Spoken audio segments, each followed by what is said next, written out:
Hi everyone, नमस्कार friend. आज के वीडियो में आपको जो है क्लोरामफेनिकॉल और मैक्रोलाइड एंटीबायोटिक के बारे में बताऊंगा। बहुत ही छोटा सा टॉपिक है। ओके फ्रेंड, स्टार्ट करते हैं वीडियो। तो फ्रेंड, सबसे पहले क्लोरामफेनिकॉल के बारे में बताते हैं। ये जो किससे मिलता है, इसका सोर्स क्या है, तो स्ट्रेप्टोमाइसिस वेनेजुएली, ठीक है, इसका ये सोर्स है। और फ्रेंड, सबसे बड़ी जानकारी ये है कि फर्स्ट सिंथेटिक जो है एंटीबायोटिक जो क्लिनिकल यूज के लिए बनाया गया है वो है मतलब कि क्लोरामफेनिकॉल ही था, ठीक है। First synthetic antibiotic for clinical use कौन सा है, क्लोरामफेनिकॉल।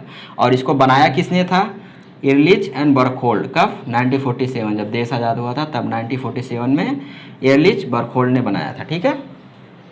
अब इसके फ्रेंड कॉन्गनर्स भी कुछ हैं, ठीक है। इसके दो कॉन्गनर्स हैं, एक होता है थायमफेनिकॉल और एक होता है फ्लोरेनफेनिकॉल, ठीक है। थायम एंड फ्लोरेनफेनिकॉल आपको याद रखना है। और इसका जो है मैकेनिज्म ऑफ एक्शन क्या है, ये फ्रेंड 50S राइबोसोम्स के मतलब जो पार्ट होता है उस पर जाके बाइंड कर देता है, मतलब ये भी प्रोटीन सिंथेसिस को इनहिबिट करता है। आपको सिर्फ इतना याद रखना है।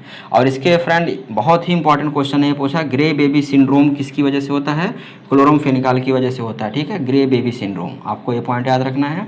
ग्रे बेबी सिंड्रोम किसकी वजह से होता है, क्लोरामफेनिकॉल की वजह से होता है। और फ्रेंड, ये जो है ड्रग ऑफ चॉइस किसका होता है, साल्मोनेला के लिए जो है ड्रग ऑफ चॉइस को माना जाता है क्लोरामफेनिकॉल। तो सिर्फ क्लोरामफेनिकॉल में इतने ही पॉइंट आपको याद रखने हैं। ओके फ्रेंड, अब बढ़ते हैं मैक्रोलाइड एंटीबायोटिक। जो मैक्रोलाइड एंटीबायोटिक होता है, क्या होता है, उसमें बहुत सारे मेंबर्ड रिंग होते हैं, ठीक है। कौन से, लैक्टोन रिंग, बहुत सारे रिंग होते हैं। इसी के आधार पे जो है इसका क्लासिफिकेशन किया गया है। एक होता है 14 मेंबर रिंग, एक होता है 16 मेंबर रिंग, ठीक है। 14 मेंबर रिंग में क्लास फर्स्ट बोला जाता है, इसको जो है इरिथ्रोमाइसिन एंड ओलेंड्रोमाइसिन, आपको याद रखना है। क्लास सेकेंड में कौन सा आता है, स्पारामाइसिन एंड टाइलोसिन एंड टिल्मिकोसिन, आपको याद रखना है, ठीक है। ये क्या होता है, 14 मेंबर रिंग, ये 16 मेंबर रिंग। और ये कौन सा है, मैक्रोलाइड एंटीबायोटिक में मैं डिस्कस कर रहा हूँ, ओके। इसके अलावा फ्रेंड, इन दोनों क्लास के अलावा कुछ सेमी सिंथेटिक भी हैं, जैसे रोजिथ्रोमाइसिन, ठीक है, रोजिथ्रोमाइसिन एंड एजिथ्रोमाइसिन, ठीक है। अब फ्रेंड, अब बात करते हैं, अभी इतना ही, ये जो है क्लासिफिकेशन इतना छोटा सा ही था। अब बात करते हैं इरिथ्रोमाइसिन के बारे में, ठीक है। सबसे पहले इसको इरिथ्रोमाइसिन होता बनाया कैसे जाता है, तो स्ट्रेप्टोमाइसिस इरिथ्रस से, ठीक है। ये पॉइंट याद रखना है, स्ट्रेप्टोमाइसिस इरिथ्रस से होता है। और ये स्पेशली जो है किसके लिए होता है, ग्राम पॉजिटिव बैक्टीरिया, कौन सा, ग्राम पॉजिटिव बैक्टीरिया के लिए यूज किया जाता है, ठीक है। अब बात करते हैं टिल्मिकोसिन। टिल्मिकोसिन फ्रेंड क्या होता है, ये ब्रॉड स्पेक्ट्रम है, ब्रॉड स्पेक्ट्रम एंटीबायोटिक, ठीक है। तो एक पॉइंट याद रखना। दूसरा फ्रेंड ये याद रखना है कि ये पिग में जो है हार्ट की कॉन्ट्रैक्टिबिलिटी जो है वो डिक्रीज कर देता है, मतलब हार्ट के कॉन्ट्रैक्शन को रिड्यूस कर देता है, ठीक है। हार्ट कॉन्ट्रैक्शन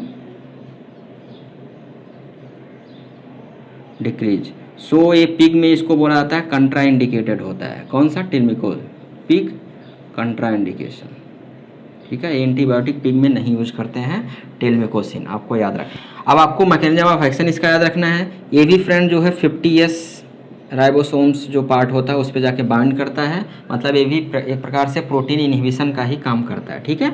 आपको ये मैकेनिज्म ऑफ एक्शन याद रखना है। अब आपको ये स्पायरामाइसिन के बारे में याद रखना है। ये किससे होता है, स्ट्रेप्टोमाइसिस एम्बिफेसियंस, ठीक है। किससे मिलता है, स्ट्रेप्टोमाइसिस एम्बिफेसियंस। ये अधिकतर कहाँ यूज किया जाता है, टोक्सोप्लाज्मोसिस, टोक्सोप्लाज्मोसिस इन ईव, ठीक है, यहाँ यूज कर सकते हैं। इसके अलावा जो है CRD में भी यूज करते हैं, ठीक है, क्रोनिक रिस्पायरेटरी डिजीज में भी यूज करते हैं, ठीक है। ये स्पायरामाइसिन के बारे में। तो फ्रेंड, मैक्रोलाइड्स में आपको इतना ही याद रखना है, क्लास फर्स्ट क्या है, क्लास सेकंड क्या है, और न्यू सेमी सिंथेटिक क्या है, ये सब याद रखना है। एरिथ्रोमाइसिन के बारे में याद रखना है, स्पेशली ग्राम पॉजिटिव के लिए। टिल्मिकोसिन जो है ब्रॉड स्पेक्ट्रम होता है, लेकिन क्या है, पिग में जो है कंट्राइंडिकेशन रहता है इसका। अब मैकेनिज्म ऑफ एक्शन क्या है, 50S राइबोसोम से बाइंड करता है। और स्पायरामाइसिन के बारे में याद रखना है, ये टोक्सोप्लाज्मोसिस में यूज किया जाता है, CRD में यूज किया जाता है। और बनता किससे है, स्ट्रेप्टोमाइसिस एम्बिफेसियंस। ओके फ्रेंड, होप आपको ये वीडियो अच्छा लगा होगा। तो फ्रेंड, मिलते हैं आपसे किसी नए वीडियो में किसी नए टॉपिक पे। जय हिंद।